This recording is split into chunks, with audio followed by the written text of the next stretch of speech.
Hey, this is Pokalai Nui, and you are listening to Hawaiian Potpourri. Welcome to the program, or welcome back to the program. What is that? The contents on the plate seems to be growing. Now we're talking about Olympics. We're talking about athleticism. We're talking about Hawaii. We're talking about, in essence, with the last caller, deep culture. And the way I formulate or structure the analysis is that you do have two deep cultures that stream through Western society that I'm familiar with, especially in America and that in Hawaii. And that one deep culture is led by this idea of domination, individualism, and exclusion. And in the speech by Barack Obama, notwithstanding the fact that he has roots here in Hawaii, perhaps he needs to come back and live again and try to reframe that framework, because in his speech with regards to Olympics and how the Americans were winning and it's us guys versus all the other teams, and he didn't speak badly of others, but he spoke only in terms of the elevation of the U.S. It still is within the framework of domination, of individualism, and of exclusion. Individualism to the extent of the separateness, separating from the rest of the groups. It's the Americans. It's exclusion. If you're not with us, you're against us, that idea. And so it's the U.S. team as opposed to those others, and how we can be successful and we triumph over a softer way of talking about domination. Not necessarily we dominated the field. We were able to triumph and accumulate all these medals. and yet it still misses the point in the other deep culture that flows through America and Hawaii. And because of my familiarity to a certain extent with the language of Hawaii, I use those terms to describe this cultural feeling of olu olu, to be kind, to be gentle with, to not be confrontational to the extent possible, and yet to be firm and hold your stand or your stance when, if necessary. But it's olu olu as opposed to domination. Instead of individualism, it's lokahi. Thinking of, all of us together sort of, yeah.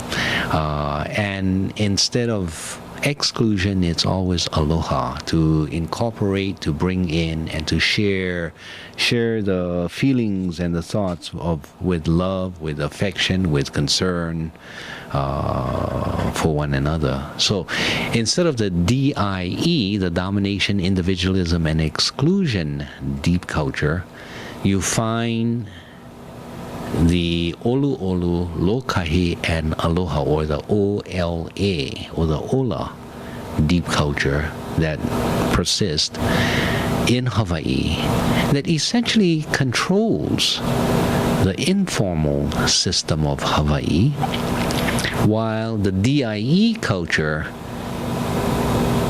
is controlling the formal system, the education system, the way we educate, the way we do sports, the way we do economic theories, the way we do environmental theories, the way we do politics. It's that DIE culture. Why is the cultures separated into informal and a formal culture? And that was my challenge to the Teach for America core group. And the challenge is not how do we live an Ola culture, but how do we move that Ola culture within the Dai structures? I don't know the answer, but it's challenging. How do we stop being so competitive and we see ourselves as winning only if we beat someone else and someone else is a loser? Can't we share in the winning? share in the competition and rejoice in the fact that we have pushed ourselves and our abilities to the maximum that we could achieve in that moment, and just rejoice in the moment. Why is that not good enough? Yeah, you can still give everybody prizes. You can still give these medals. Maybe everybody should get something. Everybody gets a medal. But we need to, I think we should restructure these things. And I think when the President of the United States speaks, he should speak truly as a statesman for the world, by talking about, this glorious opportunity that we have to put down our flags and our drone planes and our politics, put it aside, and let at least find a moment to gather around a commonality just for a few days and experience what this aspect of humanity can be, and not speak a word of our country led in medals, or we had the best swimmer, or whatever it is, and leave all of that aside, because then you get into the lack of sportsmanship, the lack of what this Olympics, I understood, was supposed to be all about. Okay, so anyway, continuing comments. We were talking earlier about this resolution, and one of the critiques was that, instead of Hawaiians, we should just use the term Kanaka Maoli. And my response was the following. I don't agree with the use of the term Kanaka Maoli, because that's an abuse, really, of the term rather than an appropriate use of the term. What I write is the following. To use the term Kanaka Maoli would only confuse and cause additional discussion, which, when properly expanded, would address not necessarily the Po'e Hawaii, or the Koko Hawaii, or the Kanaka Hawaii. Po'e meaning people, the Hawaii people, or the Koko being the blood, and Kanaka being the person, the Hawaiian person, except perhaps for a limited number of the modern Olelo Hawaii dialect, or college Hawaiian dialect.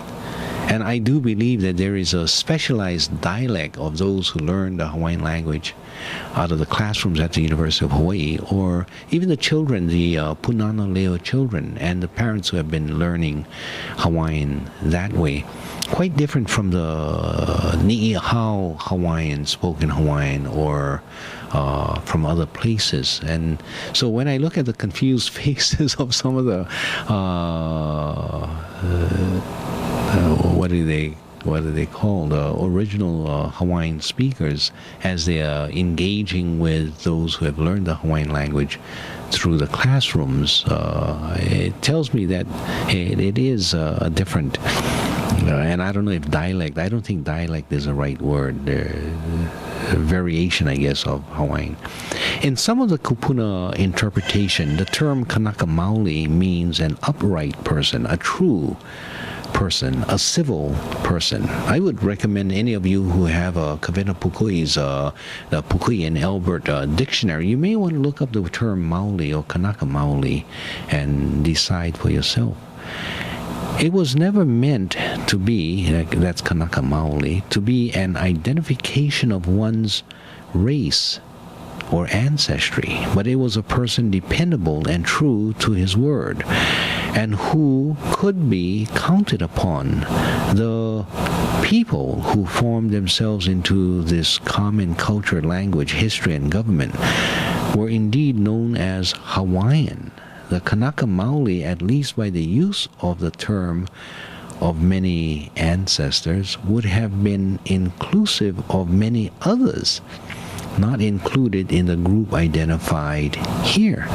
The substitution of Kanaka Maoli for Hawaiian would not be an appropriate substitution in this case, and merely because a modernized, politicized use of an ancient concept it would also be an abuse of the term Kanaka Maoli by applying that term to those who are not civil, upright, or true, but are merely of the blood. I would welcome a more extensive review of this subject in some other time.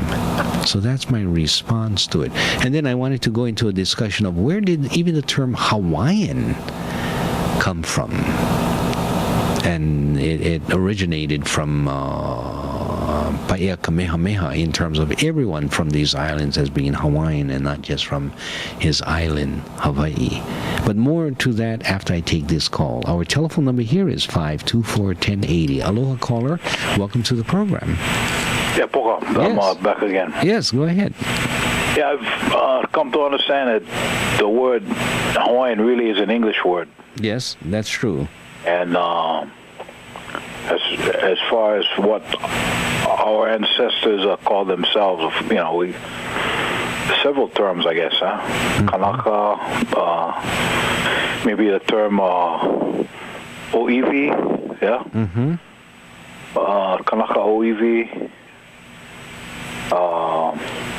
Several terms come to mind, but when I think of Hawaiian, it's an English word, and I've come to think of it more as like a term like American, a word that denotes nationality. Right. And that's true. And so it may not be reserved only for those of us with the Aboriginal ancestry, yeah. Mm-hmm. But also, like our dear brother Twig Smith. Who really is a Hawaiian, in the legal sense, as he is a descendant of Hawaiian ancestors. But I wanted to point out something to you. If you're able to get this past week's edition of the Weekly, the Honolulu Weekly. Yes. There's an excellent article in there by Tom Kaufman. Okay. Tom Kaufman, wow, I love to read these guys' writing, He so informs you. A couple weeks ago, he there was an excerpt, he wrote an article that contains excerpts from his book. He wrote about the late Justice of Hawaii State Supreme Court, Ed Nakamura. Right, yeah. Yeah. I read that article that he had written. Yeah. Wow. We don't have enough guys like Ed Nakamura. Or Tom Kaufman. Yeah. Oh, man. Too many guys like Hanneman, but in this past week's Weekly, Kaufman has kind of tied a number of things together and really kind of crystallized things in my mind about what's happening here locally in politics. You recall, was it last year maybe, where 4 members of Abercrombie's cabinet left, yeah? Yes. The 4 young guys, yeah? And there was some kind of puzzlement. Gee, how come all these, why is there this exodus? And I think the explanation that was offered the public was, the personal reasons, yeah? Yes. Family and so forth.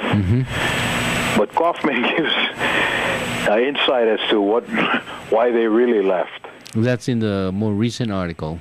Yeah, I see, in the Weekly. Okay. Yeah, and you see, this is what I love about Kaufman, is that he has his insight into what's happening, yeah? Okay, I tell you what, the direction of this conversation, let's save it for tomorrow morning, because you already raised the issue of Hawaiian and being an English term, and other terms such as Kanaka or Iwi, which is...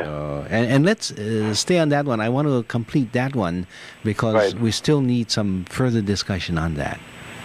Okay? Yeah, okay. Well, as for me, I of course identify myself using the word Hawaiian because to me, that identifies my nationality. Yes. And it also identifies my ethnicity. Mm-hmm. Okay. And so, but I understand that this term is not one of exclusivity to blood or to ancestry, unless used in terms of what the U.S. Congress has defined. Well, but to me, see, again, it's it's like Keanu says, we are who we were, not who the American. I would add to that, not who the Americans tell us who we are. Yeah. So that kind of stuff about who is a native Hawaiian and so forth. That's so divisive, because they want to divide us on the basis of how much blood quantum you have, and that's to me it's bogus. Okay, what I want to do is I want to bring in another name, and this is Arthur Chun. He had been a colonel in the U.S. Army, I think, and had a reputation in his time in service in Korea, but part Hawaiian, who had actually been married to an auntie of mine, and her name was Kaliko Burgess, who married Chun. Yeah. And so he is Ohana as well, and he shared with me, and he had very strong connections in Kona, and so I'm giving you the source of my information, and of course anybody can decide whether it's true or not. But he says at the time Paia Kamehameha had taken over the islands, he was advised by his Haole advisors to change the names of the islands, change the names of the places, so that you can extend your sort of your presence and your rule throughout the islands, and you will take away the history and the culture of these particular place names that gives them a rooted history. And that is the way that when Western countries take over other countries, they apply different names to these places. Kamehameha considered that, and he says, I cannot intervene into such a long and precious history of names of places and islands and the rest. So no, I will not do that. But what I will do to express that we are one people at this point is name these group of islands after my island, Hawaii. Really? Yeah. And so because of that, now you still have Oahu, which is very traditional, and the Poe Oahu, the people of Oahu. You have of the Kauai, of Maui, and the rest. And all of the valleys like Lualuale, and all of those names are steeped in that history, and the reason why they were given those names, it's very personal to that property, to that place. And our names were very specific. So at what we now call Pokai, the bay out in Waianae, that's not the appropriate name. Pokai was a different place, and it was Mamala Bay, and it was Neneu, right where the Hokulea or the other ships were built and all that stuff. Place names were very important. But when you consider the term then, how come we all Hawaiian? It is an English term. The creation of that use of the term, or Poe Hawaii, for the outside population to recognize who we were, was really an invention of Kamehameha as he overtook the islands and then named it after his island. So I thought it was something interesting, new information. What is the source of that? Arthur Chan. Arthur Chan. Yeah, and that's why I wanted to introduce him as where I got the information. Now, how this information that was handed down in his ohana generationally?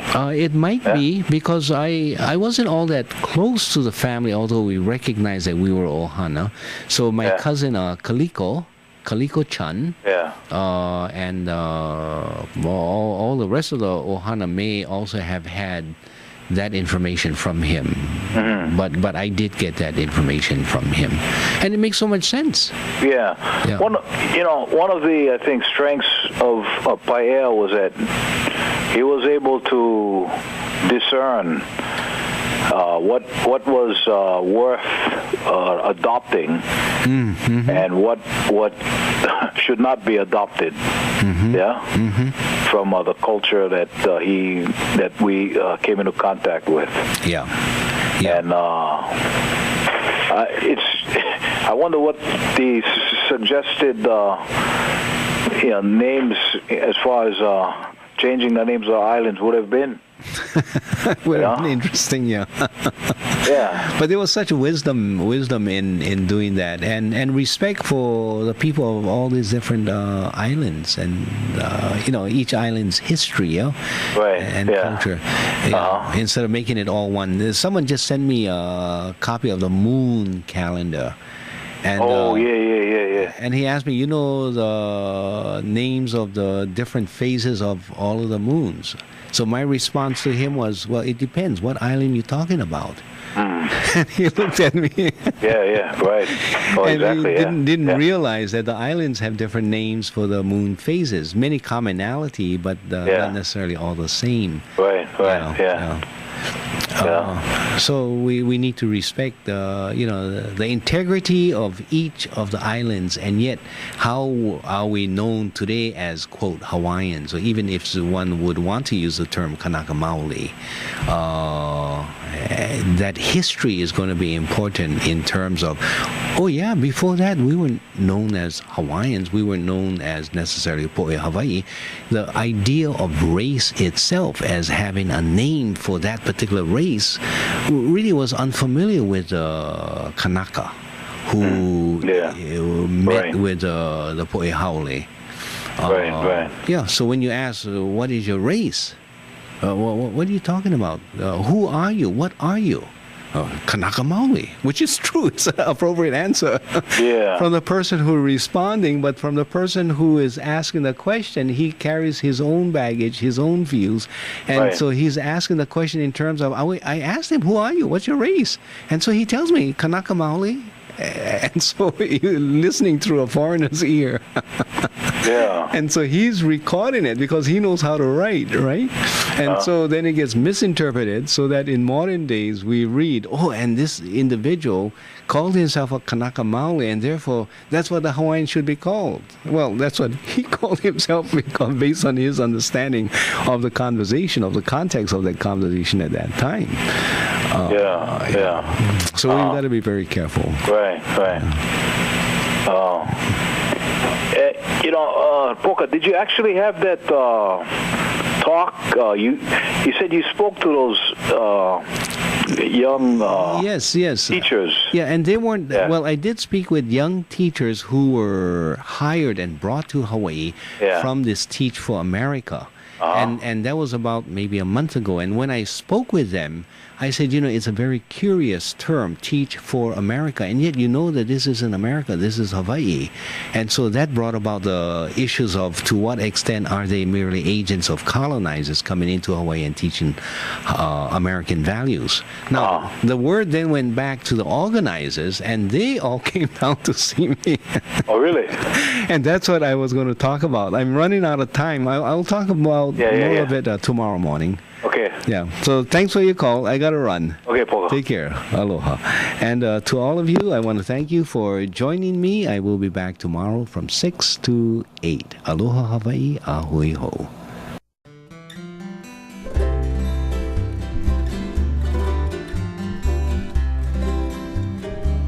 Kaulana na pua o Hawaii, Tupa ama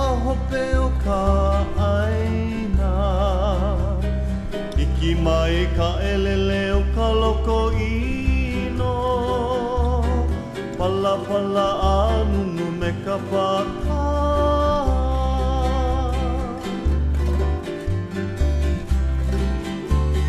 Pane mai Hawaii moku o ke ave Koku ana honoa o Pilani Ka ko'o mai kaua i o mano Pa'aku me ke oni o ka kuhi hewa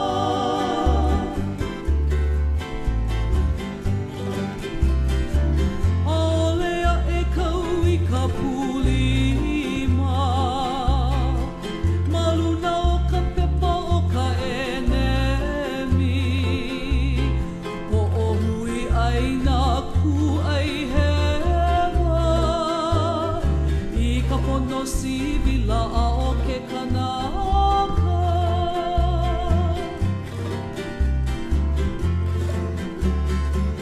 Aole makoa e mina mina I ka pu'u kala o ke au